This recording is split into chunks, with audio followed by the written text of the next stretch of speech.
Hey, I have Ryan Ruiz. You say Ruiz? Yeah, Ruiz. Yes, Ruiz? sir. Okay. You're the area operations manager at Dave and Buster's in Irvine, California, right? Yes, sir. All right. I want you to, if you will, please share a little bit about your background for everybody. Okay, so my background in the industry, I started off at Pachanga Resort and Casino. Mhm. So pretty much when I graduated from college, went to UCSB, didn't really know exactly what I wanted to do when I got out of college. So went back to Pretty live with, common. exactly. So I went back to live with my older brother, Huh? and he pretty much dropped me off at a job fair at Pachanga and said, "You're getting a job." So That's good. he pretty much dropped me off. I was there for about probably 3 to 4 hours, just just trying to scope everything out and see exactly what I wanted to do. And then came across bartender. Okay, we got to turn that off. Go ahead. Came Finish. came came across a bartender position over there, and got to talking to the area manager, and he pretty much said, "Man, you got the personality and appearance, to be a bartender." Uh-huh. And so after about 30, 45 minutes of just talking to him, I had a bartending job at the pool, which is a Mhm. very slow operation at the time, Uh-huh. but it was a step in the door. It was an Mhm. opportunity. And that's all I wanted was, well, initially going in, I didn't know what I wanted, Yeah, I but figures. once I got there, I was like, man, this is something I could do, talk Yeah. to people and get Yeah. to know people Mhm. and make some drinks, and have a Yeah. good time. Yeah. So from Pachanga, I was the bartender there. I was the lead bartender at the nightclub Mhm. they had there for a while. So I was at Mhm. Pachanga for 9 years. Yeah. So got all the way up to bar manager Okay. Got to within be the manager. company. Good. And Hmm. then another opportunity had arose at a restaurant down in San Diego. It Hmm. was called Beautiful city. Yep. Yep. very beautiful. It was Yeah. downtown, so in the heart, for Tilted Kilt, which Hmm. is a pub and eatery. That's right. So, and mind you, the opportunity I got with Tilted Kilt is from a gentleman I met at Pachanga. How about that? So just talking to Sometimes it's him, not what you know, it's who you know, right? that's I preach that to a lot of people. Preach That's that to a right. lot of people. So he was like, anytime you're down in San Diego, come and visit. So we would go down to the Padre baseball games, and I'd go visit them. I love the vibe there. I love the fast pace, Hmm. and opportunity had arose where, I ran into him again. He was like, "Hey, we're looking for a bartender." Right. And growing up, I told myself, after bartending at Pachanga, I always told myself, I was like, if I ever get an opportunity in Los Angeles or San Diego to bartend, I'm going to jump on it. I got And you. so another opportunity came up. Hmm. Make a long story short, with Tilted Kilt, I started Yeah. as a bartender, got all the way up to general manager, and then also worked on the corporate level with them, Yeah. with Tilted Kilt. Uh-huh. So moving forward after Tilted Kilt, I was working in downtown San Diego, met another gentleman who worked for Dave and Buster's, That's how you came to Dave and Buster's. and that's how I came to Dave and Buster's. And Uh-huh. it's honestly, man, just by networking and getting to know Hmm. people and talk to Hmm. people. My grandparents always raised me as, treat everyone equal. You never know who That's you're right. talking to. Could be your Hmm. next opportunity. Very true. And so that's what I've done. Good for you, man. That's Yeah. awesome. So All right, let's yeah. see. Let's talk about how you and I happened to get connected. So tell everybody how we ended up getting connected. So so I read Mr. Long's book, and mind you, I've Just never. call me Dave, man. Hey, my bad. It's all I'm just right. my bad. Like I said, I was raised by my grandparents, so Mrs., Mister, All so right. it's just a habit. But Mhm. so I was reading Dave's book, which I got at a GM convention for Tilted Kilt. Yeah. At one of the care bags. Mind you, I've never finished a book unless I had to in school. Yeah. So no exaggeration. This is the first book I've actually read on my own. What made you So read it? just the built to lead. I The mean, title? yeah, just the title alone, Uh-huh. and especially in the industry that I'm in, to me, it just fit, Mhm. because I look at myself as a leader, but I've also gotten there with so many different mentors and Oh yeah, absolutely. people who have helped me get to where Hmm. I'm at. Yeah. So the built to lead is just when I saw it, it just popped. mind you, it took me a little while to pick it up and read it because Yeah. the GM conference was roughly around 6 years ago. but you're But on the extended reading program. Yeah. Okay. exactly. But you know, I saw it, you know, in my minimal bookshelf that I have, Yeah. and I was like, you know, man, I need to read it. I still have it, Yeah. so I have it for a reason. So how'd it go when you started? You started reading it and you're like, what happened? Oh man, right off the bat, man, just like everything that you were saying just hit a point. You know, it pretty much fine-tuned a lot of the things that I already knew, but it put everything into perspective and fine-tuned everything for me. And why it mattered. And why it mattered. Yeah. You know, and just reading the book, like there was times I would stop and be like, man, that's an awesome point.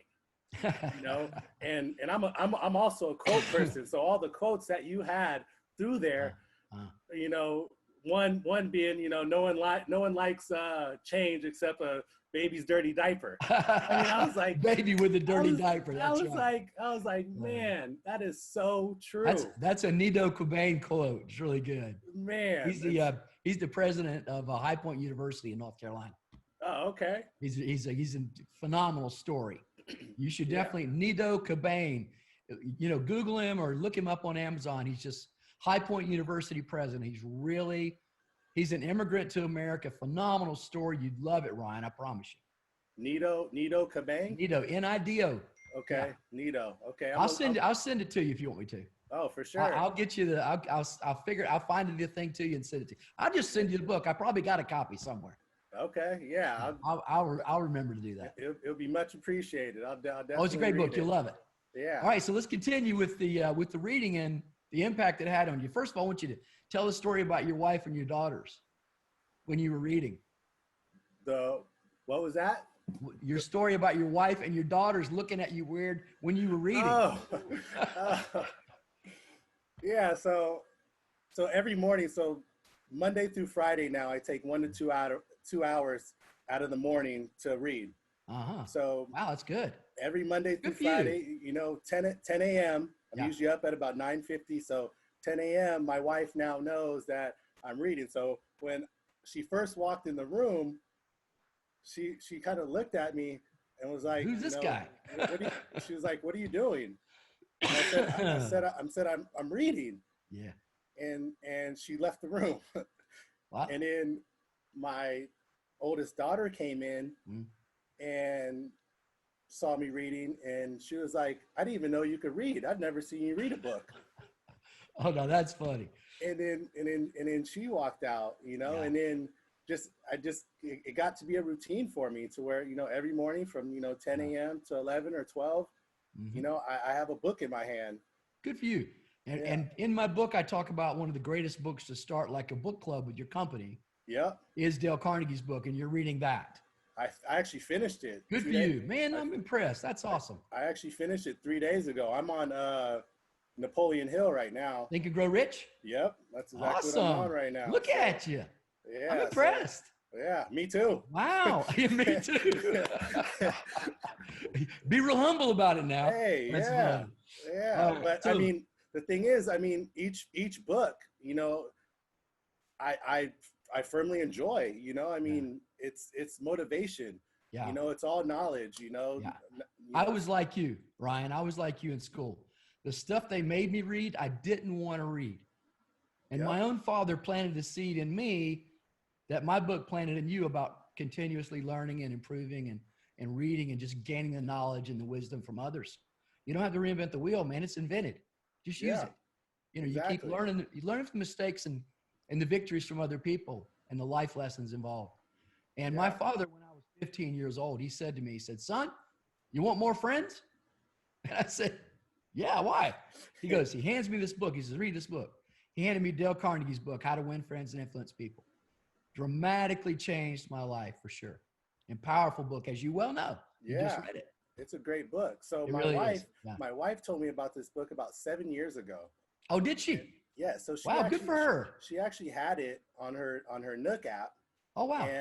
And when she told me this 7 years ago, I laughed and I said, I don't need any friends. What do you? I have a bunch of friends. So you didn't buy like I did. I was just saying. No. I was like, I don't need I was a little younger at the time, but I was like, why do you have friends? Why do you need to read this book? We don't need any friends. We have plenty. Mm-hmm. And then 7 years now later, I finished the book. Wow. Like, man, this was amazing. I'll ask you a question.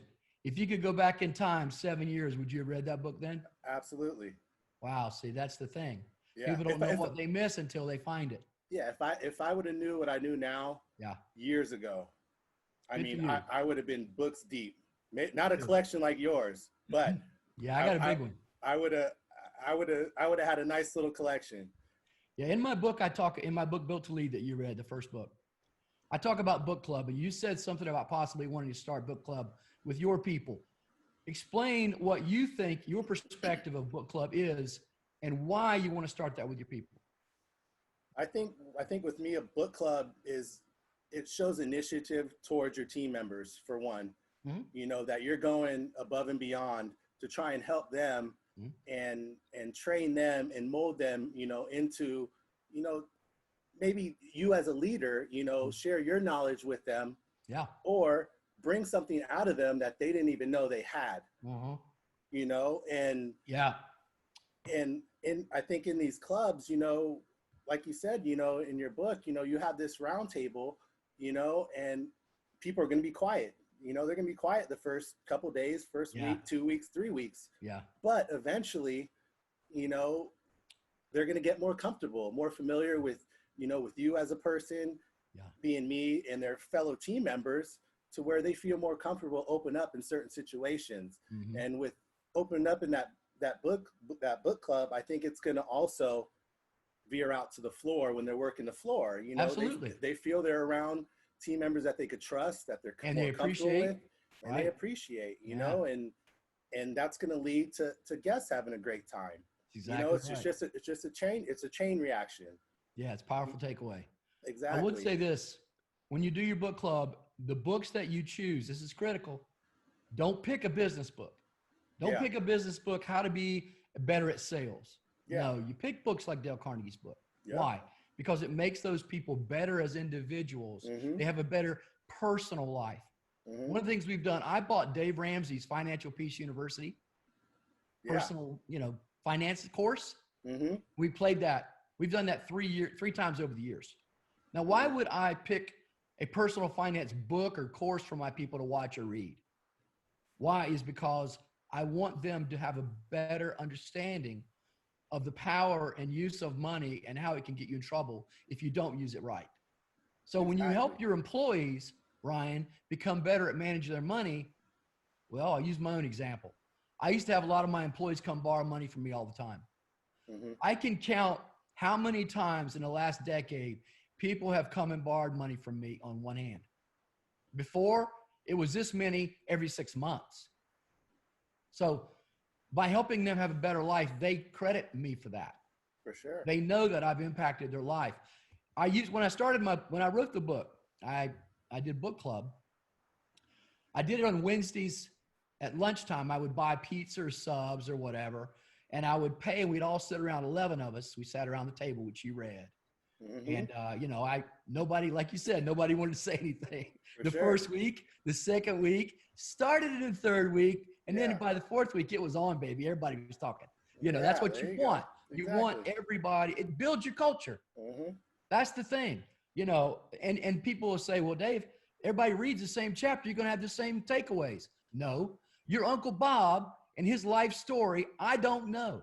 Mm-hmm. And when you hear a certain principle in a book and you talk about it from your own personal experience or friends or family or coworkers or something like that, everyone is educated. Right? Absolutely. So that's the beauty of book club. And for anybody that hears this, and specifically for you, but anybody else, Ryan, never pick a book that is business book. Mm-hmm. If they want to read that on their own. Oh, yeah. You help them develop the habit in book club of reading like you found. Exactly. You've implemented in your life. I'm very proud of you, by the way, for that. For sure. Thank you. I appreciate it. Anyway, so by the way, I want to say this. I want you to know, for myself and my team, I want you to know we appreciate your business and being a client of ours down through the years. Definitely. So I want to make sure I didn't forget to tell you that. Yeah. So No. thank you for that. Okay. No problem. You're Um, very all welcome. right. Thank you. How do you currently develop your people now that you're training? How do What's I some of the strategies that you use? Communication Mhm. is probably the biggest thing. I Yeah. think, I mean, with any business, you have a certain training course Yeah.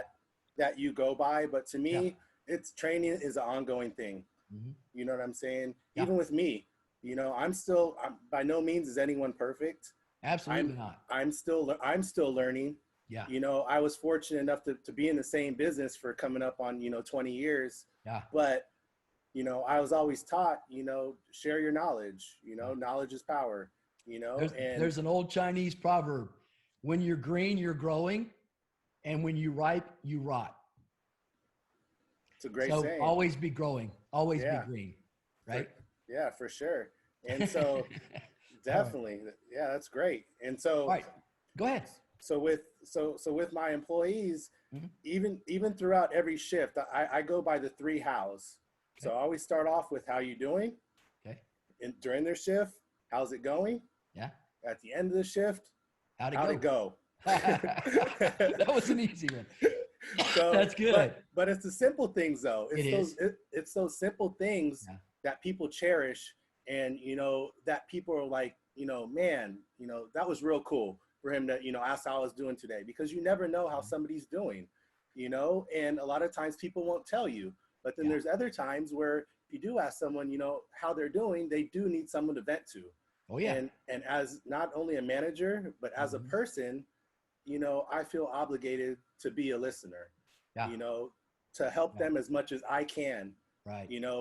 likewise with the book club, Yeah. sharing knowledge, There you go. and just helping people, thinking of others before you think about yourself, Mhm. Mhm. and Mhm. everything else to fall into place. That's another thing you put in the book.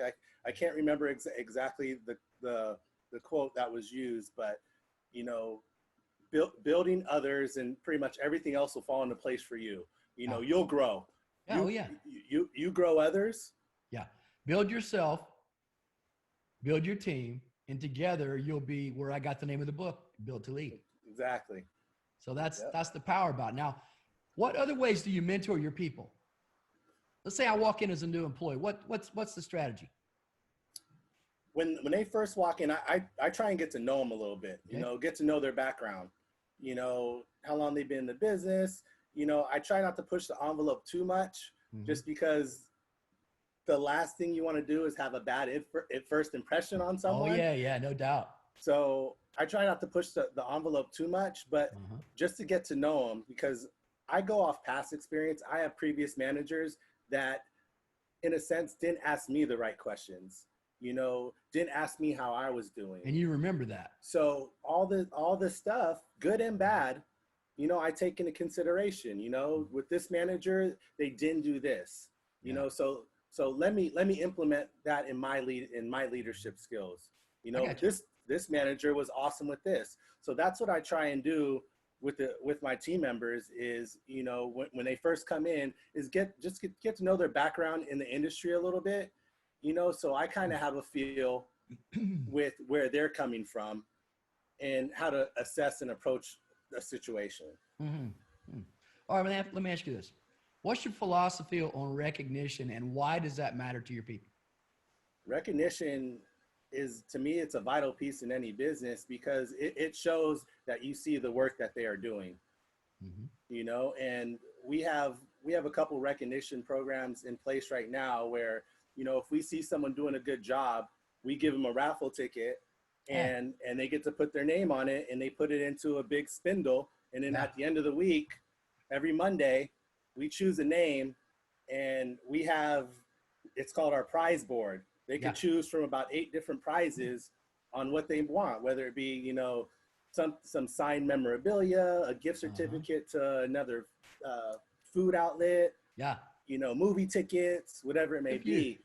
So we do that on a weekly basis. And then with the bartenders and servers, I kind of do something. I usually do monthly contests where, whoever sells the most, gets a $200 gift card to Is this this like brewery. points, Ryan? Is What's it a that? point system of some sort? So with the one I do with the bartenders, for instance, if a vendor comes in, I'll just say Tito's vodka, for example. Okay. So whoever sells the most Tito's in a week, gets this weekly prize, whether it be a gift basket with a bunch of Tito stuff, I got you. or then at the end of the month, I do a big prize with them where whoever sells the most Tito's gets a $300 Visa gift card. Yeah. Gotcha. So on a weekly basis, we have like, we keep them motivated through the weeks. And then what do you do on the month? What do you do on the monthly basis? On the monthly basis, as far as the prize goes? Yeah. Yeah. So pretty much we do the same contests on a weekly level, but then whoever sells the most at the end of this contest, at the end of the month, gets the big Visa gift card. I got you. Okay, cool. Yeah. All right, let's see.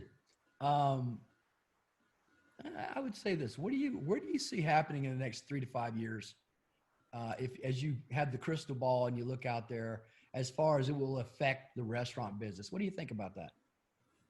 What changes do you think will happen in the next 3 to 5 years in the restaurant business? Anything pop in your mind? That's a great question. Never thought about that, actually. I mean, I think what's gonna have to change, and I'm more of an old school kind of guy. Like I said, I mean, a lot of my mentors, one of my mentors told me, I could teach you how to bartend, but I can't teach you personality. Yeah. That's true. That has to come within. Absolutely. And you have to have a genuine like or love for people to be around them as much as you are around them and your people are around them. Because they're coming in all day long, hopefully, right? Yeah, for sure. And that's something that was embedded into me, where I tell others the same thing. You're your own person. I can't teach you. Yeah. You be yourself. Exactly. Be yourself. I could teach you how to bartend. I could teach you how to serve. I could teach you, the ins and outs of the business, but I can't teach you your personality. And I think within the next 3 to 5 years, to answer your question, I think restaurants are going to have to start going back to the basics, and these basics being building relationships with guests, because a lot of restaurants now are stagnant because there's order takers and relationship builders. Oh yeah. Big difference. Big difference. So now a lot of these restaurants now are all turning into order takers. Yeah, it's not good. So if you want to maximize your sales, in my opinion, you need to be a relationship builder. That is so true. And get to know people and give them initiative to come back, not only because of what you're selling, because of who you have. Yeah. So I think that's going to need to change within the 3 to 5 years to where. Yeah, I agree. It's almost like the show. You're probably too young to remember it, but it was Cheers. The bar in Boston. Yeah, Cheers was awesome. I am a little young, but my grandparents used to watch it. Oh yeah. You got to throw back to the grandparents again, right? Yeah. I actually have 5 grandkids, so I'm okay with that. But my grandparents were old at the time. Okay, let me. They were older, So. Well, it's like they said in Cheers. What's the theme of it? Where everybody knows your name. That's right. Right. So everybody it makes it successful for sure. Yeah. Yeah, you got to remember the little people. That's exactly right. Exactly. The people that make you successful. That's the key. For sure. All right. We're almost done here, but any final thoughts? You've been doing management for a while, so you've got a lot of things you've learned. Are there any final thoughts you'd like to share with other business leaders out there of the vital things that have been critical to your success in your career that maybe someone else? So we talked about reading. You found that. Thanks. That's excellent. You are a rare find that does that. The vast majority of Americans don't read one book a year. So you are one of the elite. Yeah, I'm a little. You're in there. Yeah, you're there. I'm a little. You're there now. The light has come on. So yeah. Share that mindset, because Definitely. The beautiful thing, and I love this, and I'm not the one who came up with it, but I love it. A great leader, and I tell my people this all the time, a great leader will take you where you would not have gone on your own. Right? Yeah. So you have immense power as a leader, immense influence over the people that work with you. Now, what you've learned by reading and learning, and it's turned the light bulb on within your mind, you need to share that same thing with your Definitely. people and others that you come in contact with. Because Definitely. I cannot tell you, when you sent me that email, and it was such a sweet email. That's why I really wanted to talk with you, because it was just, it made my day. Almost, honestly, that kind of stuff is what I live for. Yeah. You know, I'm successful, Yeah. but that kind of stuff right there really makes my day, man. I am not kidding you. So when I No, hear someone say that definitely. my book changed their life, I love it. For And it just sure. means so much to me. And I just want you to know, I appreciate you sharing that email. Yeah. I'm keeping it. You know, I keep my best ones, and yours is in that lot. So I just want you to know that. I appreciate that. So, Well, that one day I made your day. You made yeah, my day for about 2 weeks. is that right? Every day I read that book. Because every day Wow. I read that book, I'll go to my wife and be like, I'll just shoot a quote at her from your book. Yeah. And she'll be That's like, fun. and she'll be like, you got that from the book, didn't you? And I'll be like, absolutely. With a big old Wow. smile. I'm like, There you this go. book is amazing. Wow, You man. know, I and mean it. I really am sincerely proud of you. I really am. yeah, I Good for you. appreciate that. Thank you. All right. Any final thoughts before we cut off here, buddy? Uh, well, to answer your question about, if I were to give anyone who's watching this or whatever it may be Okay. any Yeah. Go insight, ahead. is just, I mean, first and foremost, be yourself. Yeah. Because people, I learned through the years, if you're not yourself, people see through it. Yeah. That's true. So be yourself, be Mhm. genuine what you do, Yeah. stay motivated. Stay Oh, yeah. That's motivated. true. Got to have it in here. You have to, Got to have heart. and just and keep your team. If you keep your team motivated, Yeah. everything else falls into place. That's true. It's kind of like, happy wife, happy life. Oh, that's You true. know, Very much so. yeah, kind of the same scenario in a business. If you keep the Yeah. people around you happy, Yeah. you're not only happy, but everybody around them is happy, and it's just a Yeah. chain reaction. Good. Good. That's good stuff, buddy. Ryan, I appreciate you talking with me, buddy. I just want you to know that. And I Hey, wish you immense success in the rest of your career and your life. I appreciate it. And Anytime you're in share the California, word, man. let me know, man. Yep. Likewise. We'll go eat. For sure. I'm with it. All right. You take care, buddy. All right, man. Thank you for your time. All right. Tell your wife and daughters I said, hey. I'll let them know. All right. Bye-bye. All right. Thank you. Bye-bye. Oh, yeah.